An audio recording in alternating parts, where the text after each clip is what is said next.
दोस्तों शुरू करने से पहले डिस्क्लेमर की वीडियो सिर्फ और सिर्फ एजुकेशनल पर्पस के लिए है, इन्वेस्टमेंट एडवाइस नहीं है। तो वीडियो को देखकर आप सीख सकते हो और इन्फॉर्मेशन को ले सकते हो। मार्केट को देखने चले तो यहाँ पे आप देख सकते हैं 57 पॉइंट्स की गिरावट है निफ्टी में, 0.22% की मंदी। निफ्टी मिड कैप भी नीचे था, स्मॉल कैप ने आज के दिन आउट परफॉर्म किया है। कल की क्लोजिंग आपने देखी होगी, स्मॉल कैप की काफ़ी खराब थी, लेकिन आज के दिन काफ़ी अच्छी रिकवरी देखने को मिली है। तो स्मॉल कैप कंपनीज ने मोर्चा संभाला आज के दिन पोर्टफोलियोज में, और जिनके पास में अच्छा वेटेज है स्मॉल कैप कंपनीज का, उनके पोर्टफोलियोज में आज रौनक देखने को मिली होगी। बाकी कंपनीज को देखें तो मैक्सिमम कंपनीज तेजी में, लेकिन हम बोल सकते हैं हाफ हाफ सिचुएशन यहाँ पे दिखाई दी है। साथ में आते हैं सेक्टर्स पर, सरकारी बैंक, मीडिया, आईटी प्लस में जाके बंद हो चुके हैं। साथ में realty, pharma, automobile under perform कर चुके हैं। कुछ बड़ी खबरों को देखते हैं क्योंकि वही अभी मार्केट के अंदर प्ले कर रही है। साथ में क्वार्टर 3 के रिजल्ट भी है, वो भी मार्केट के लिए काफ़ी इंपॉर्टेंट है, उसको भी चेक करते हैं। देखिए दोस्तों, ग्लोबल न्यूज़ के अंदर आपको देखने को मिलेगा ट्रंप का रवैया।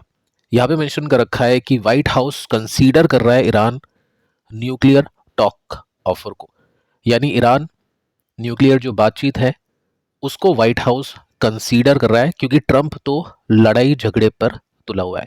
आप देख सकते हैं हमें मेंशन कर रखा है कि ट्रंप मिलिट्री स्ट्राइक करने की फिराक में है, लेकिन वहाँ के जो एडमिन्स हैं आप देख सकते हैं यहाँ पे, वो अर्ज कर रहे ट्रंप को कि लड़ाई झगड़ा मत करो। ऑलरेडी आपके काफ़ी सारे लड़ाई झगड़े चल रहे हैं, डिप्लोमेसी से बातचीत करो ईरान के साथ में, कोई अटैक वटैक नहीं करना चाहिए। ठीक है, यहाँ पे ये सब चीज़ें चल रही है। अगर ट्रंप की तरफ से कुछ अटैक देखने को मिलेगा ईरान के ऊपर और वहाँ से फिर रिटेलिएशन होता है तो चीज़ें और ख़राब हो जाएगी। लेकिन देखिए दोस्तों, ट्रंप है यहाँ पे मानेगा नहीं। ट्रंप ने एक ऑर्डर पास कर दिया जिसके अंदर 25% टैरिफ लगेगा उन सभी कंट्रीज के ऊपर जो बिजनेस करती है ईरान के साथ। बिजनेस, ऑयल परचेजिंग सेलिंग नहीं, बिजनेस यहाँ पे मेंशन कर रखा है और ये लागू हो चुका है। अब इसको क्लियर तरीके से बताया नहीं है, सोशल मीडिया जो प्लेटफॉर्म है उसके ऊपर ये जस्ट लिखा है। तो 25% का और टैरिफ उन सभी बिजनेसेस के ऊपर, उन सभी कंपनीज के ऊपर जो ईरान को एक्सपोर्ट करती है या फिर ईरान से इंपोर्ट करती है। इंडिया के अंदर भी कुछ होते हैं ट्रेड, देखते हैं कितने कुछ खास ट्रेड होते हैं और किस तरह की सिचुएशन यहाँ पे देखने को मिली है। पिछले 5 साल की बात करें तो उसके बेसिस में तो हाँ, काफ़ी हद तक कम हो चुकी है अपनी डिपेंडेंसी ईरान के ऊपर से, लेकिन हम एक्सपोर्ट काफ़ी करते हैं ईरान को और वही प्रॉब्लम्स यहाँ पे प्ले करेगी। यहाँ पे देखिए दोस्तों, इसकी वजह से क्या होगा, ऑयल के प्राइसेस इंक्रीज कर गए, डायरेक्टली कोई इम्पैक्ट होगा नहीं डिमांड सप्लाई के अंदर, लेकिन मार्केट को डर लग जाता है कि आगे चल के अगर ये प्रॉब्लम बढ़ती है ईरान के साथ में तो फिर सप्लाई के अंदर कुछ ना कुछ प्रॉब्लम आ सकती है, और उसके बेसिस पे पहले से ही जो फ्यूचर्स हैं ऊपर जाना शुरू कर देते हैं, जिसकी वजह से प्राइसेस इंक्रीज होते हैं।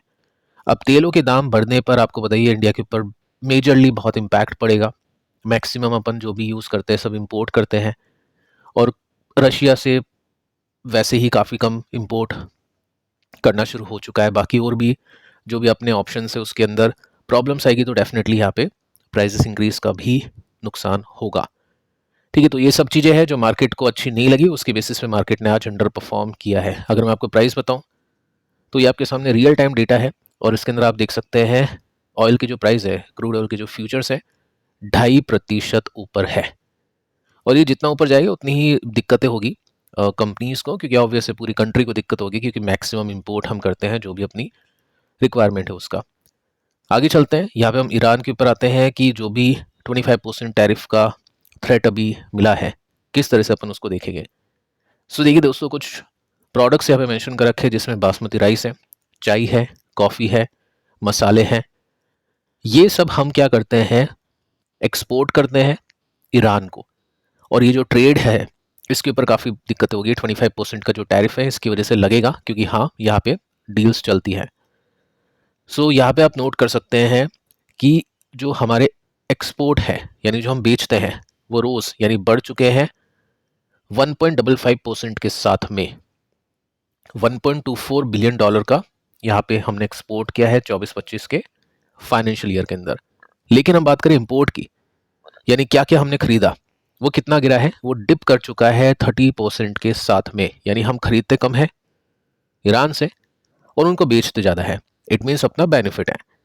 अब ये जो बेनिफिट है इसकी वजह से 25% का टैरिफ लगेगा इंडिया के ऊपर ये एक बैड न्यूज़ है और इसको लेकर मार्केट ने रिएक्शन दिया है। ठीक है, तो कुछ बहुत बड़ा इम्पैक्ट वैसे हो सकता है कि यहाँ पे जो भी डील्स अपन करना बंद कर दे तो अपने को होगा नहीं, लेकिन 25% टैरिफ का इम्पैक्ट तो काफ़ी ज़्यादा होगा, क्योंकि यूएस के साथ में काफ़ी बड़े ट्रेड्स अपन करते हैं।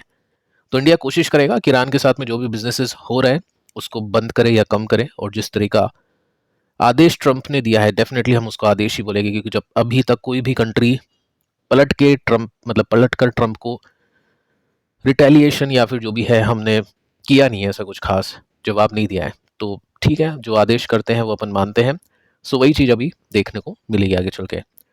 सो ये सिचुएशन है मार्केट की, और इस वजह से मार्केट ने काफ़ी अंडर परफॉर्म किया है कुछ टाइम से। और साथ में आप ये भी देख सकते हैं कि India top basmati rice export करता है ईरान को, मतलब मैक्सिमम जो एक्सपोर्ट हम अपना होता है बासमती राइस ईरान को होता है। सो ये इस वजह से थोड़ा सा इम्पैक्ट होगा मार्केट को। डायरेक्ट ऐसा तो है नहीं कि कोई राइस वाली कंपनी हो उनका स्टॉक क्रैश होगा, लेकिन डेफिनेटली पूरी कंट्री को इसका हर्जाना भुगतना पड़ेगा 25% टैरिफ के साथ में। और मेरे हिसाब से ऐसा लग रहा है कि 25% टैरिफ लगेगा नहीं, ये सब चीज़ें अपन बंद कर सकते हैं, वो पॉसिबल है। देखते दोस्तों आगे चल के अभी भारत सरकार क्या इसको लेकर कहती है, किस तरह की बातचीत वहाँ पे देखने को मिलती है, क्योंकि 500% जो टैरिफ थी उसको लेकर तो डेफिनेटली इंडिया ने कहा था कि हम काफ़ी केयरफुल है, चीज़ों को देख रहे हैं, समझ रहे हैं। इसको देखते हैं किस तरह से इंडियन गवर्नमेंट देखती है।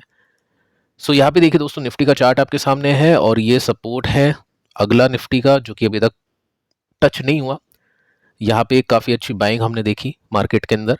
मार्केट गिरता है लेकिन बायर्स का सपोर्ट काफ़ी अच्छा है, विच इज़ वेरी गुड। क्या निफ्टी में रिवर्सल हो चुका है क्या? सो जैसा कि मैं आपको बता चुका हूँ कि पिछला हाई अपन देखिए, जैसे यहाँ पे पिछला हाई था, इसको इस ग्रीन कैंडल ने नहीं तोड़ा, और ये जो कैंडल है ये काफ़ी बुलिश है, इसको बुलिश हैमर बोल सकते हैं, क्योंकि नीचे से काफ़ी अच्छी बाइंग देखने को मिली है। आज की बात करते हैं। अब ये पिछला हाई एक्टिव हो चुका है। पिछला हाई तोड़ा तो था ओपन मार्केट के अंदर, लेकिन वहां से सेलिंग आ गई। सो रिवर्सल टेक्निकली डेटा के हिसाब से अभी तक नहीं हुआ है। ठीक है, सो ये सिचुएशन है निफ्टी की अभी के हिसाब से। अब देखिए दोस्तों, सिल्वर रुकने का नाम नहीं, 2.5% तेज आज के दिन भी। गोल्ड थोड़ा सा ठंडा हुआ, लेकिन सिल्वर नहीं रुकेगा। रीजंस आपको बता चुका हूं, क्योंकि गोल्ड के पास में जो जो पावर है, सेफ्टी हम बोल सकते हैं कि मार्केट के अंदर इस तरह की जब भी न्यूज़ आती है तो गोल्ड एंड सिल्वर की बाइंग होती है। तो सिल्वर के पास भी वो पावर है, लेकिन सिल्वर के पास में एक एडिशनल पावर एक नहीं काफ़ी सारी हो चुकी है, इंडस्ट्रियल डिमांड, जिसमें बैटरी हो गया, सोलर हो गया, साथ में हम सेमीकंडक्टर को देख सकते हैं। ये सब रिक्वायरमेंट है जिसमें सिल्वर काफ़ी ज़्यादा यूज़ होता है। तो उसके बेसिस पे काफ़ी अच्छी बाइंग चल रही है, और गोल्ड के अंदर तो वैसे भी बाइंग चल रही है।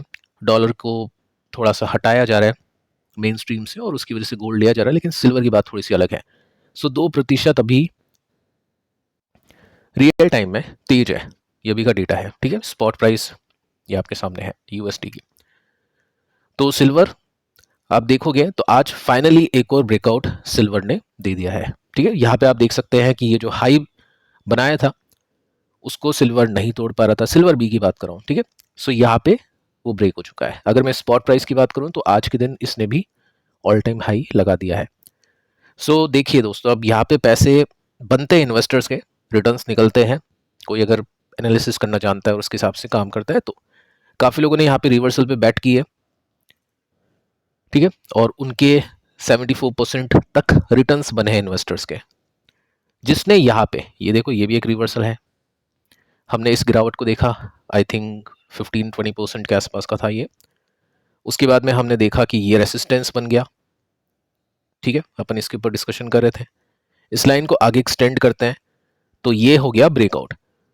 पिछली बार सिल्वर ने जिस तरह से रीटेस्ट किया था, वापस यहाँ पे देखने को मिला। उसके बाद में अगर किसी ने इसको लिया होगा तो उनके अभी कुछ ही दिन में 13% के रिटर्न्स बन गए। देख सकते हैं पैटर्न बिल्कुल सेम है।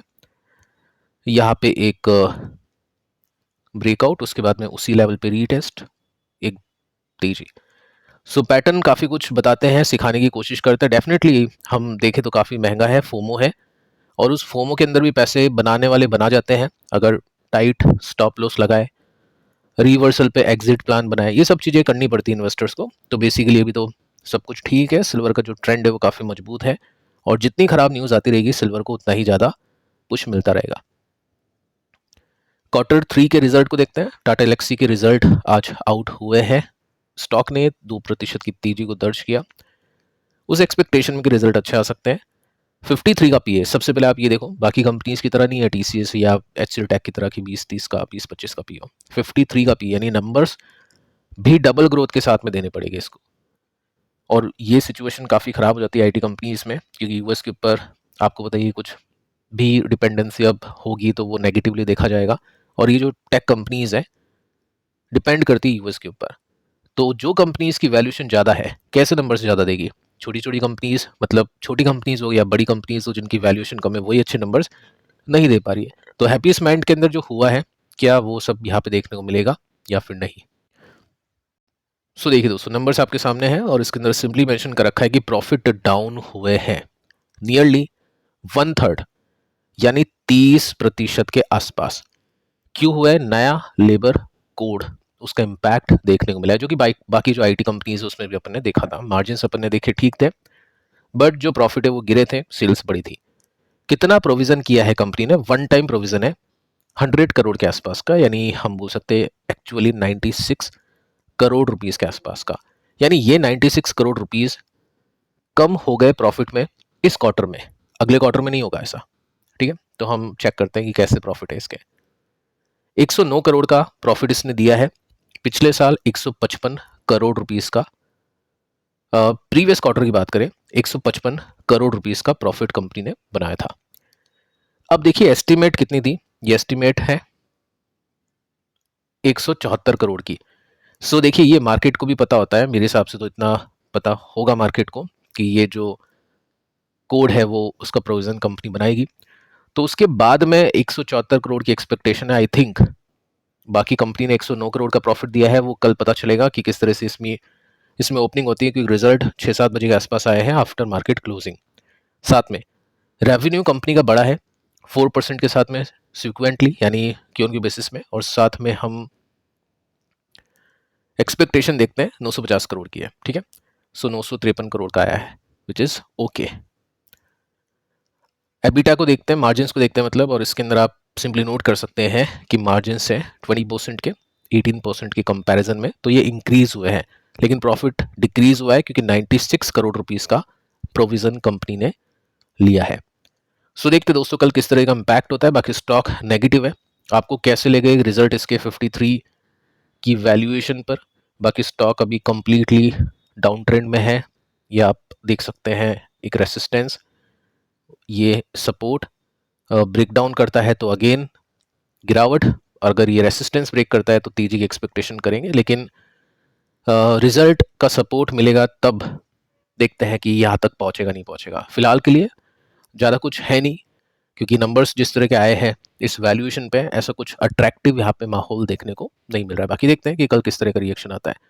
फिलहाल दोस्तों इस वीडियो में इतना ही, पिछले दोनों वीडियोस को देखना। मिलते हैं नेक्स्ट वीडियो में, तब तक के लिए बाय बाय।